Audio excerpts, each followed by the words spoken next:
सभी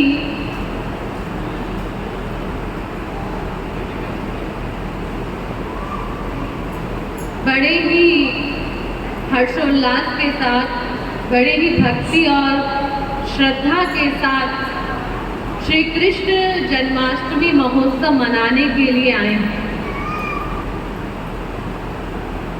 और वो भी क्यों ना, श्री कृष्ण ही एक ऐसी पर्सनैलिटी है जो जीवों के मन को बरबस अपनी ओर खींच लेती है।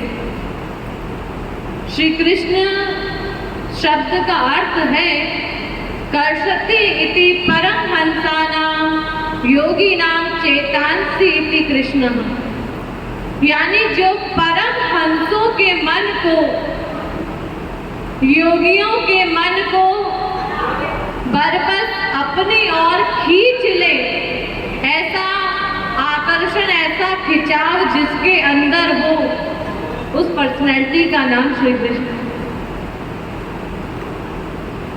सारा संसार केवल एक ही चीज चाहता है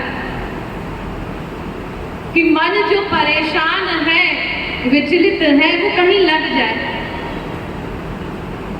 और श्री कृष्ण ऐसी पर्सनैलिटी है, बिना कहे, बिना बोले अपनी ओर खींच लेती है। इसीलिए उनकी हर लीला में, हर क्रिया में, हर अंग में अनंत मात्रा का रस भरा हुआ है। एक सखी कहती है, मुरली में जादू ऐसा गोविंद राधे, जिसने भी सुना गया काम दे बता दे। यानी मुरली में ऐसा जादू है। ठाकुर जी जो मुरली बजाते थे, आज संसार में कोई बजा नहीं सकता। आप कह रहे नहीं जी, हमने तो देखा है लोगों को बजाते हुए। ठाकुर जी जब मुरली बजाते थे तो मुरली उन्हीं को सुनाई पड़ती थी जिन्हें ठाकुर जी सुनाना चाहते थे। हर किसी को सुनाई नहीं पड़ती थी। यानी कि ब्रज में सबको मुरली की ध्वनि जा रही है, ऐसा नहीं हुआ। केवल उन्हीं के पास मुरली गई है, मुरली की ध्वनि, जिनको ठाकुर जी चाहते थे या गोपियां चाहते थे। तो मुरली में ऐसा जादू है, जिसने भी सुना फिर वो कुछ और कर नहीं पाता, कुछ कर ही नहीं सकता। क्यों? एक गोपी रोटी बेल रही है और ठाकुर जी की मुरली बजी, तो जैसे ही मुरली बजी तो वो रोटी बेली जा रही है और एक रोटी तवे पे रखी है, पर वो स्टैचू हो गई। ना वो बेल सकती है, ना वो रोटी वो तवे से उतार सकती है, क्योंकि उसका मन चला गया। इसीलिए कहा, मुरली में जादू ऐसा गोविंद राधे, गोपियों के तवे की रोटी जला दे। और उस समय जब भगवान श्री कृष्ण आज से 500 वर्ष पूर्व आए, तो मुरली ने केवल ब्रज की जो युवतियां थी उन्हीं को अपनी ओर नहीं खींचा। जितने बूढ़े बुजुर्ग थे उस समय ब्रज में, वो भी परेशान, क्योंकि मुरली बजे तो सब भागे। तो वो कहती है, भगवान से प्रार्थना करती हैं, मुरली में जादू ऐसा गोविंद राधे, बूढ़ी काहे भगवान बहरी बना दे। तो भगवान से प्रार्थना करती है, हे प्रभु, हे नाथ, इससे तो अच्छा आप हमें बहरा बना दो। देखिए क्या कह रही है भगवान से कि हमें बहरा बना दो। क्यों? क्योंकि आपकी मुरली बजती है तो हम भागते हैं, और जब भागते हुए हमें लोग देखते हैं तो हंसते हैं। अब जिससे चला नहीं जा रहा वो भागेगा, बूढ़ा बुजुर्ग, तो लोग तो कहेंगे कि चला भी नहीं जा रहा, भाग रहा है, पर उसका मन उसके हाथ में ही नहीं है, वो चला गया श्याम सुंदर में। तो इससे तंग आकर के कि भाई मुरली ने ना खाना बना सकती है ना कोई काम कर सकती है, तो सब सखियों ने मिलकर के योजना बनाई। क्या? ऐसा करते हैं कि इस मुरली ने परेशान किया है हमें, और इससे तो कुछ काम है नहीं। कनुआ को जब देखो जब मन करा मुरली बजा दी, और हम तो गृहस्थ में हैं, सब काम करने हैं, खाना पीना पानी लाना, तो जब इसका मन करता है तब बजा देता है। तो ऐसा करते इसकी मुरली ही छीन लेते। वो कहावत है ना रहेगी बांस ना बजेगी बांसुरी। जब मुरली ही नहीं रहेगी तो क्या बजाएगा, तो क्या परेशान करेगा हमें। तो सब सखियों ने मिलकर योजना बनाई कि चलो हम चल करके इसकी मुरली को छीन लेते हैं। तो रसिक महापुरुष वहां पहुंचा, उसने कहा मुरली में जादू ऐसा गोविंद राधे, श्याम बिनु मुख के भी मुरली बजा दे। अरे तुम तो केवल मुरली चुराने जा रहे हो, मुरली चुरा भी ली तो भी उसका कुछ नहीं बिगड़ेगा। क्यों? अरे मुरली तो सब फसाद की जड़ है, उसने परेशान करा है। तो ऐसा करते हैं उसके मुख पे पट्टी बांध देते हैं। दूसरी सखी ने कहा कि मुख पे पट्टी बांधेंगे तो मुरली भी नहीं रहेगी और ना ही वो बजा पाएगा। तो महापुरुष कहते हैं कि अरे तू जो मुख पे पट्टी बांधने जा रही है वो तो ऐसा छलिया है, ऐसा रसिया है कि वो बिना मुख के भी मुरली बजा सकता है। उसे मुरली बजाने के लिए मुख की आवश्यकता नहीं है। यानी श्री कृष्ण की हर लीला में, चाहे वो मुरली हो चाहे वो मान हो, जीवों पे कृपा करना हो, हर लीला में अनंत मात्रा का रस भरा हुआ है। ऐसे ही एक बार एक गोपी कहती है ठाकुर जी से कि तुम्हारे समान कोई भगोड़ा नहीं हुआ है।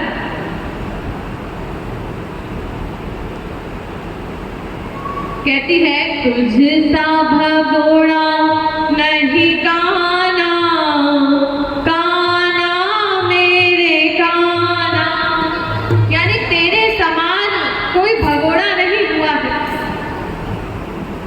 ठाकुर जी ने कहा अरे हमें भगोड़ा क्यों कहती हो, हम कब भागे, कहां से भागे। तो गोपी कहती है,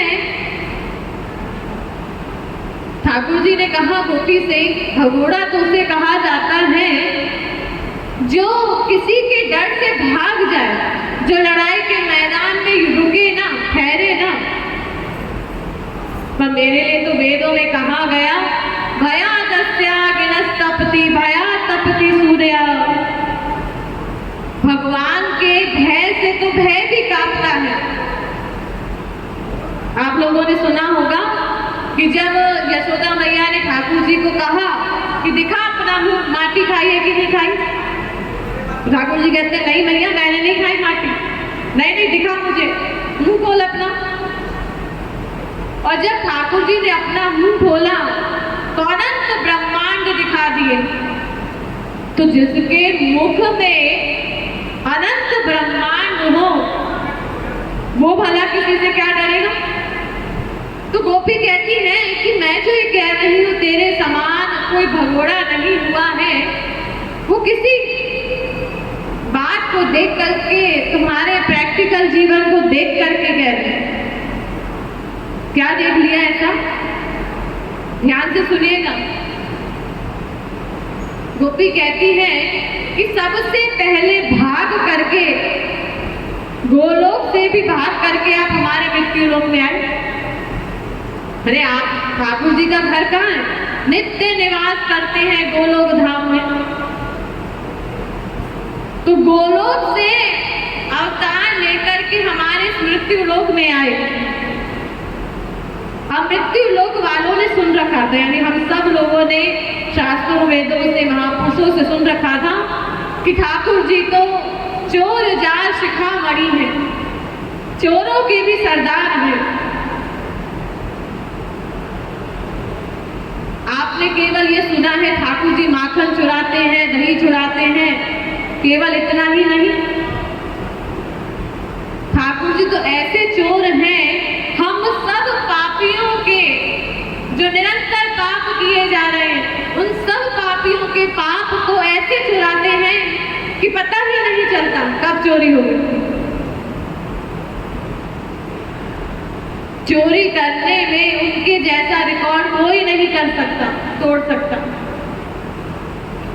तो इस भय से कि वो तो चोर जार शिखामणि है, चोरों के सरदार हैं, किसी ने उन्हें अपने घर नहीं रुकाया, ठहराया नहीं, वरना जेल में क्यों जाते।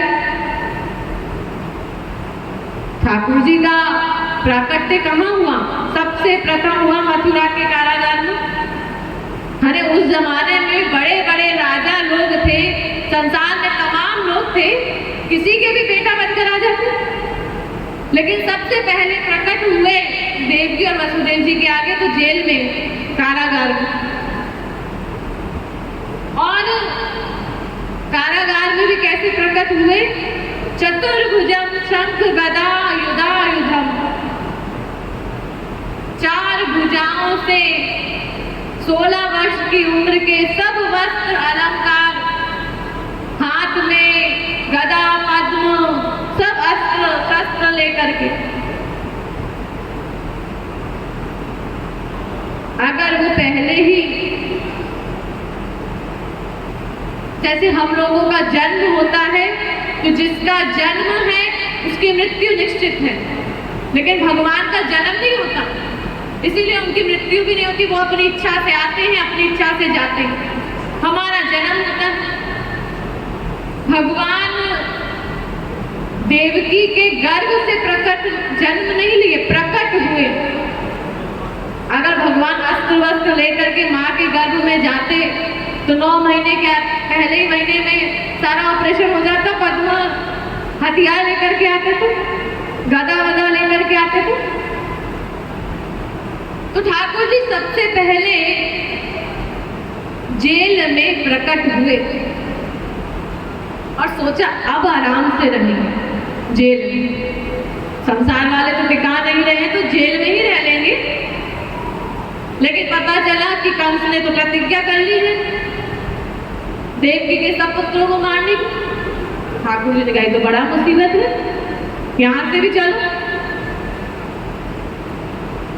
अब बुलाया अपनी योग माया को। योग माया का काम है कर्तुम अकर्तुम अन्यथा कर्तुम संभव, यानी जो चाहे करे। और जिसे आप कहते हैं संसार में भाई ये तो बड़ा कठिन है, ये तो बड़ा इम्पॉसिबल है, वो भी करे, यानी जो चाहे करे। तो ठाकुर जी ने योग माया से कहा कि अब कोई रास्ता नहीं बचा मेरे पास, तो भाई हमें जेल से बाहर निकालो। और ठाकुर जी ने योग माया से, उसकी सहायता से पहरेदारों को सुलाया, दरवाजे खुले और ठाकुर जी को लेकर के वसुदेव जी लेफ्ट राइट करते हुए आगे बढ़ गए यमुना नदी में।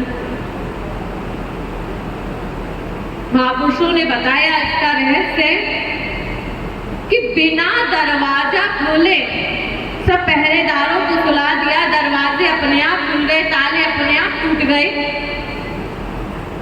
वास्तव में जब भगवान अवतार लेकर के आएंगे या जिस दिन भगवान हमारे समक्ष आएंगे उस दिन भी यही होगा। हमारा जो मोह है वो निद्रा में चला जाएगा। इसी कारण से जो पहरेदार थे वो सो गए।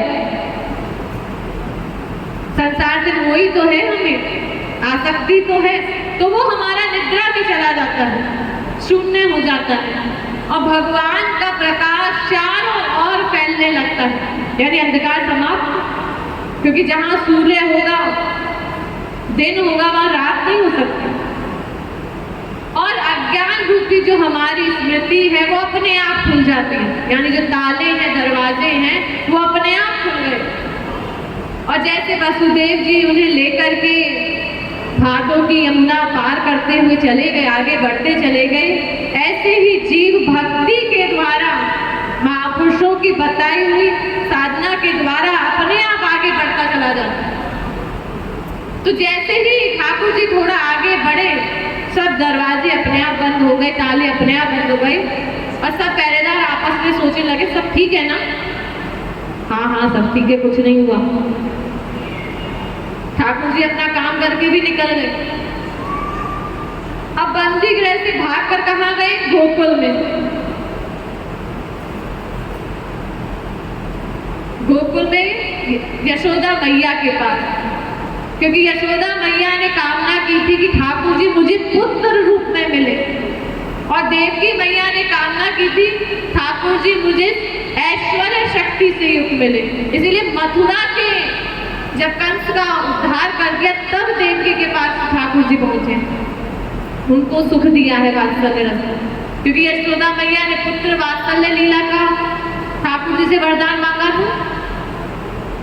वात्सल्य भाव माने ठाकुर जी हमारे पुत्र हैं। यशोदा मैया केवल एक बात जानती थी, कान्हा मेरा है और मैं उसकी मां हूं। संसार में आप लोग ठाकुर जी रखे ना, बार बार बेचारे ये खिलाए नहीं खिलाए क्या करें। अरे जब वो आपके हैं तो फिर सोचना क्या? सोचना हमें वहां पड़ता है जहां दूरी है, कि कहीं उसे बुरा ना लग जाए। जब वो हमारे हो गए फिर सोचना नहीं पड़ता। आप लोग सोचिए, आप अपने बच्चे को पूछते हैं क्या पहले? जो मन में आए, जो आपको अच्छा लगता है और या उनके लाभ के लिए होता है, वैसा वैसा करते चले जाते हैं। ऐसा नहीं कि आप किसी पड़ोसी से पूछने जा रहे हैं कि भाई हम अपने बच्चे के लिए क्या करें। कौन करता है ऐसा? क्योंकि ठाकुर जी को हम जो बाल गोपाल को अपने घर लेकर के आए हैं, अभी उन्हें अपना माना नहीं है। घर तो लिया है, विराजमान तो कर दिया, लेकिन अपना जिस दिन मानने लग जाएंगे फिर किसी बाहर वाले की जरूरत नहीं पड़ेगी। जो हमें अच्छा लगेगा, जैसा लगेगा, हम सब वैसा करें, और ठाकुर जी को करना पड़ेगा। करते हैं। ऐसे एक बार नन्हे से ठाकुर जी, छोटे से ठाकुर जी पैर पटक रहे थे, मचल रहे थे यशोदा मैया की गोद में जाने के लिए। मैया मैया मुझे गोद में ले, मुझे गोद में ले। और यशोदा मैया ने चल हट, मैं नहीं लेती। बड़ा आया जब देखो तब कहता है गोद में ले ले, गोद में ले ले, चल जाए यहाँ से। और ठाकुर जी पैर पटक रहे हैं, रो रहे हैं, मचल रहे हैं, आंसू बहा रहे हैं यशोदा मैया की गोद में जाने के लिए। और यशोदा मैया डांट लगा रही है, यानी यशोदा मैया को ये नहीं पता कि ये भगवान है, क्योंकि भगवान मानेगी तो डांटेगी कैसे।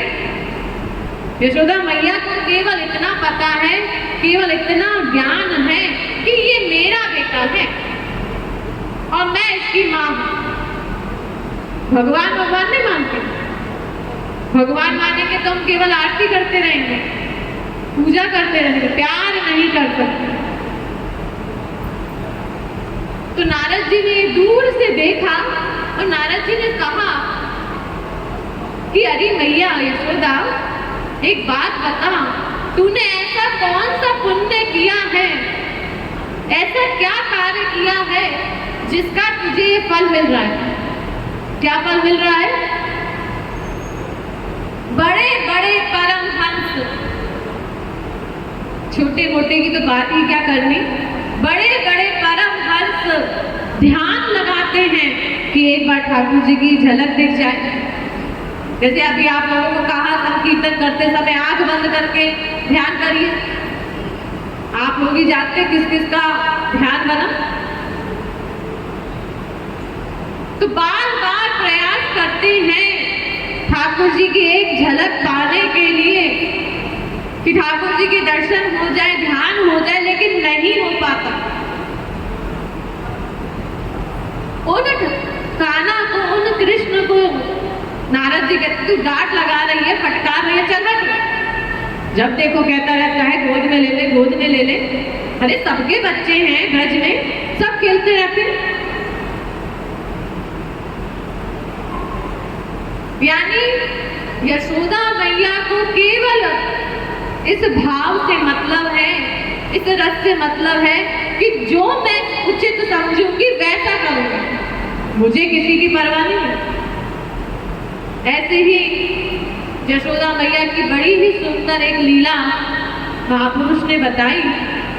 मेरी मैया, मेरी मैया गोविंद राधे, हम दोनों भैया भैया कैसे बता दे। महापुरुष कहते हैं ठाकुर जी ने एक बार अपने जीवन काल में यशोदा मैया से प्रश्न किया। ध्यान दीजिएगा, प्रश्न सर्व ज्ञाता, सर्व अंतर्यामी, सबके मन को जानने वाले करे। तो छोटा मोटा प्रश्न तो करेंगे नहीं। क्या प्रश्न किया यशोदा मैया से? ठाकुर जी कहते हैं अरे मैया ये बता, ऐसा कैसे हो सकता है कि दाऊ मेरे भाई हैं? मुझे तो नहीं लगता। यशोदा मैया ने कहा क्यों भाई, क्यों नहीं लगता? हम दोनों भाई कैसे हो? एक काला है और एक गोरा है, मैं पूरा का पूरा काला, सब मुझे चिढ़ाते हैं, तो ये मेरे भाई नहीं हो सकते। अब यशोदा मैया अपना सिर पकड़ के बैठ गई कि क्या जवाब दूं उसको। तो यशोदा मैया ने कहा कि तुम दोनों भैया ही हो, ये झगड़ा बंद करो। नहीं नहीं नहीं, मुझे तो बताओ कि कैसे हैं भाई, ऐसा कैसे हो सकता है? तो यशोदा मैया कहती है अरे कान्हा, अरे लाला, तुम दोनों भाई ही हो। किसी को काला बनाना, किसी को गोरा बनाना ये माँ थोड़ी ना करती है, ये तो भगवान करते हैं। अब ठाकुर जी ने कहा अच्छा ये बात है, तो ये बता कि किसी को काला किसी को गोरा क्यों बनाते हैं? हमारे सबको या तो काला बना दें या सबको गोरा बना दें, सब बराबर से दिखेंगे। तो यशोदा मैया कहती है जो हुआती सुंदर गोविंद राधे, नजर न लागे आते कारो बना दे। आगे कहा जाको हारी प्यार करे गोविंद राधे, वाको हारी आपू जैसा कारो बना दे। यशोदा मैया मुस्कुराते हुए कहती हैं अरे लाला, वो ऐसा है किसी को काला किसी को गोरा, ये जो भगवान करते हैं ना वो इसीलिए करते हैं जाको हरि प्यार करे। जिसको भगवान सबसे ज्यादा प्यार करते हैं वाको हरि आपू जैसा बना दे। वो हरि ना स्वयं काले हैं, तो जिसको ज्यादा प्यार करते हैं उसी को काला बना देते हैं। अब ठाकुर जी बड़े खुश हैं, हाँ ये बात तो सही है। और एक और कारण है, क्या? जो हो अति सुंदर, जो बहुत सुंदर होता है। संसार में ना बच्चे को नजर लगती है तो वहां क्या करती है? बार बार काला टीका लगा लेती है ताकि नजर ना लगे। तो मैया कहती है बार बार बच्चे को काला टीका लगाओ, फिर लगाओ, ये झंझट ही नहीं पड़ेगा, एक बार में काला टीका। तो जो बहुत सुंदर होता है उसको नजर लगने का चांस होता है, तो नजर ना लगे इसीलिए भगवान उसको काला बना देता। अब ठाकुर जी, हाँ ये बात सही है, इसीलिए मैं काला हूँ। और ठाकुर जी झट से यशोदा मैया की गोद में जाकर के लगते। यानी यशोदा मैया को केवल एक ही कार्य है, एक ही बात से मतलब है कि कान्हा को प्रसन्नता कैसे मिले, मेरे लाला को खुशी कैसे हो। ये है वात्सल्य भाव, यानी अनंत मात्रा का रस है। और जैसा हम प्यार करेंगे ठाकुर जी हमें वैसा ही उसी भावना के अनुसार फल देते। तो ठाकुर जी गोकुल में पहुंचे यशोदा मैया के पास, सोचा अब यहाँ आराम से रहूंगा, लेकिन कहाँ रह सकते थे आराम से। गोकुल में पहुंच गई पूतना, मारने के लिए 6 दिन के नहीं हुए। जेल से भागे तो गोकुल में पहुंचे, गोकुल में पहुंचे तो पूतना आ गई, भगासुर आ गया मारने के लिए, जैसे तैसे बचे। तो नंद गांव में पहुंचे, क्योंकि नंद गांव ऐसा ब्रज में था उस जमाने में, किशोरी जी के जो पिता थे वृषभानु, उनके अंडर में था नंद गांव। नंद गांव में कोई राक्षस नहीं जा सकता। और नंद जी और वृषभानु मित्र थे, तो नंद जी से कहा कि तुम हम नंद गांव में रहो आराम से। अब ठाकुर जी नंद गांव में रहने लगे। नंद गांव में थोड़ा ही समय बिताया तो अक्रूर जी आ गए लेने के लिए, मथुरा ले जाने को। संसार में हम सोचते हैं कि हम ही परेशान हैं। सोचिए ठाकुर जी 11.5 साल की उम्र में एक जगह से दूसरी जगह, दूसरी से तीसरी बदलते रहे अपने जीवन काल में। अब जब नंदगांव से मथुरा पहुंचे, सोचा मथुरा में कंस का उद्धार कर दिया, कंस का वध कर दिया, अब मथुरा में निर्भय रहेंगे, अब यहाँ कोई डर नहीं। लेकिन ठाकुर जी किस्मत में था ही नहीं। जरासंध पहुंच गया मथुरा पे हमला करने के लिए, बार बार हमला करता, तो ठाकुर जी और बलराम दोनों भागे मथुरा छोड़ करके, और ऐसे भागे कि पीछे मुड़कर देखा ही नहीं। संसार में कोई अगर किसी के पीछे आ रहा हो तो एक बार मुड़ के देख लेते कितनी दूर है, उतनी रफ्तार बढ़ाए। और बलराम और ठाकुर जी भागे जा रहे, पीछे मुड़ के नहीं देखा कि वो आ भी रहा है कि नहीं आ रहा, और सीधे जा करके द्वारिका में सांस ली। और द्वारिका में समुद्र के बीचों बीच एक नगरी बसा ली। यही कारण है आज भी द्वारिका में वृंदावन बिहारी लाल की जय नहीं बोलते वहां पे कोई। क्या जय बोली जाती है? राजा रणछोड़ महाराज की। अरे राजा है ना, रणछोड़ है, भाग करके आए। तो ऐसे है कान्हा। अब द्वारिका में सोचा आराम से रहेंगे वहां पर, तो वहां से भी घूम फिर करके जहां से चले थे फिर वापस पहुंच गए गोलोक अपने धाम। जैसे हम संसार में 84 लाख योनियों में घूम रहे हैं, स्वर्ग भी जा चुके, इंद्र भी बन चुके, दुख भी पा रहे हैं, लेकिन वास्तविक सुख नहीं मिला।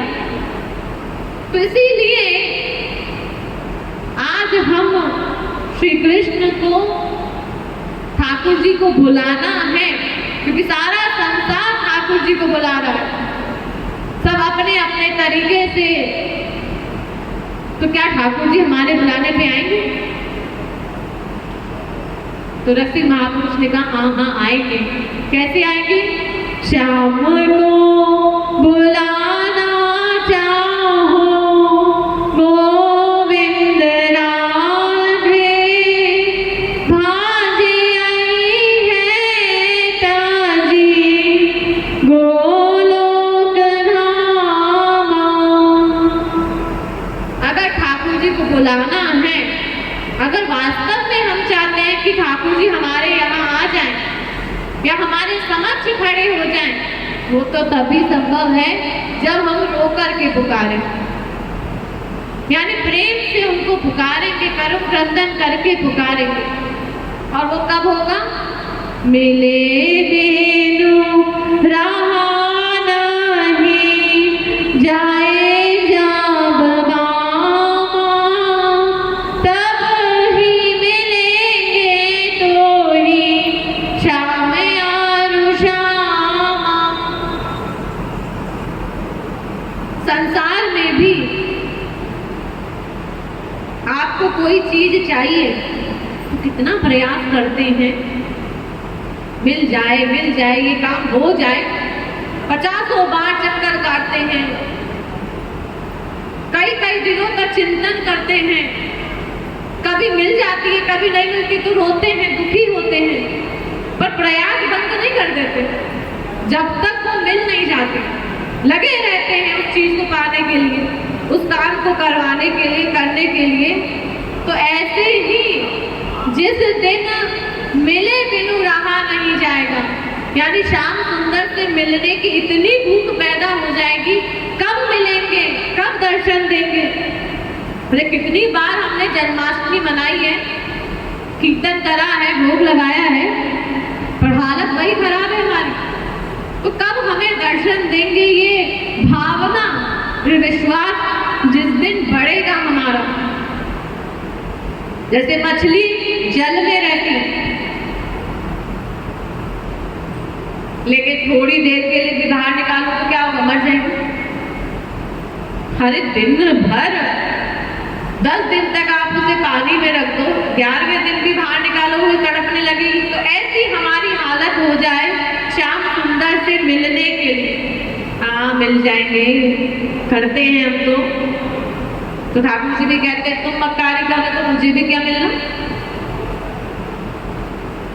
तो जैसे सारे संसार में ठाकुर जी का जन्मोत्सव मनाया जा रहा है, ऐसे ही एक बार रुक्मणी जी ने सोचा कि आज हम ठाकुर जी का जन्मदिन मनाएंगे।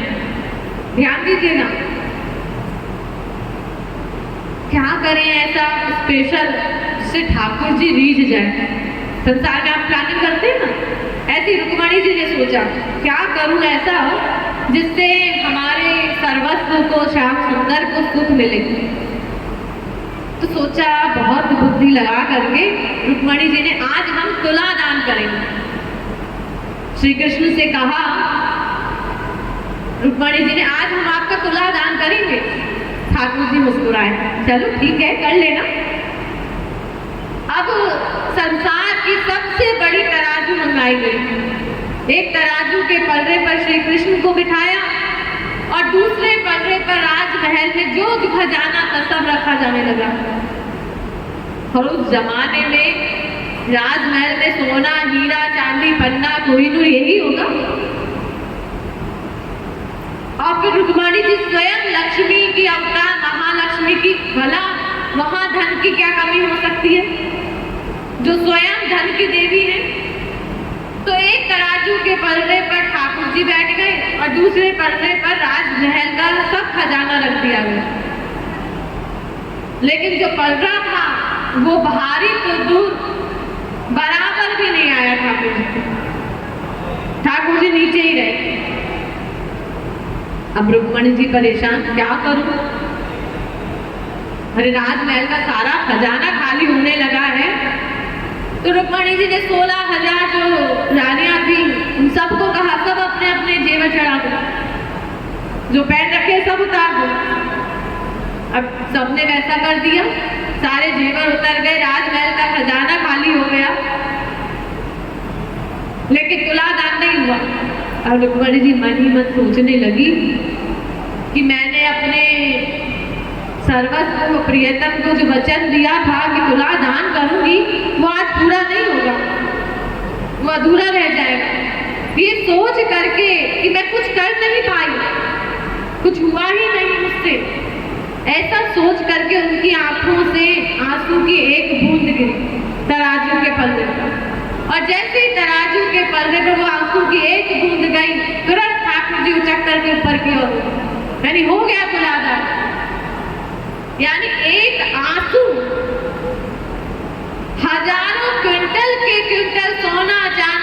अपने हीरे जवाहरात के दौरान, पर वो आंसू किस भाव से? आंसू तो आपको भी आ जाते। मंदिर में गए, भगवान के द्वार पे खड़े हैं, पुजारी को भोग दिया, संसार का कोई कष्ट आ गया, उससे ठाकुर जी नहीं आ रहे। वो तो आप भगवान के दरवाजे पे खड़े होकर के संसार का जो दुख है उसके लिए रो रहे। फिर इस भाव से आए गुरुमणि जी को कि मैं अपने आराध्य को, मैं अपने सर्वस्व को कुछ दे नहीं पाई। अरे राजमहल का सारा खजाना खाली हो गया, जो स्वयं ने पहन रखा था हीरे जवाहरात सब दे डाला, सब खाली हो गया, हृदय खाली हो गया। तब ठाकुर जी रीझे, तब ठाकुर जी का तुलादान हुआ। तो ऐसे ही आज हम ठाकुर जी का जन्मोत्सव मनाने के लिए एकत्रित हुए हैं। संसार में भी आप जब अपने बच्चे का जन्मदिन मनाते हैं तो उन्हें गिफ्ट देते हैं, और गिफ्ट क्या? जो उसको पसंद हो। तो ऐसे ही हमें भी आज अपने प्रभु को, श्री कृष्ण को गिफ्ट देनी चाहिए। और गिफ्ट क्या दें जिससे कि वो बलिहार जाए? तो महापुरुष ने बताया क्या देना चाहिए, बड़ा सुंदर कहा, घड़ी घड़ी पल पल नाम तिहारो, रटे मेरी रसना मेरे घर श्याम। यानी क्षण क्षण, घड़ी घड़ी, हर पल, जैसे आप यहाँ बैठे हैं पर नाम चलता रहे, क्षण क्षण हम कृष्ण कृष्ण राधे राधे करते रहे, एक सेकंड को भूले ना। संसार का कोई कार्य कर रहे हैं, अब ना माला फेरनी है, ना आरती करनी, सोचो क्या ही मेहनत है, सिर्फ हृदय से पुकारना है उनको। और हृदय से भी कैसे? उनको अपना मानते हुए। हमने बस एक ही चीज छोड़ रखी है, हाँ ठाकुर जी की भी भक्ति करते हैं और संसार वाले भी हमारे, अपना नहीं माना कि केवल वही हमारे अपने हैं। जिस दिन मान लेंगे यही उनको स्पेशल गिफ्ट होगी, यही स्पेशल उपहार होगा। तो जन्माष्टमी के इस अवसर पे हमें ठाकुर जी को उनके चरणों में प्रार्थना करनी चाहिए कि हमारा अनुराग बढ़े और दिन रात हमारा प्रेम उनके चरणों में, उनके कमल अनुराग में लिप्त हो जाए, ऐसी प्रार्थना करनी चाहिए। तभी जन्माष्टमी का पर्व मनाना सार्थक होगा।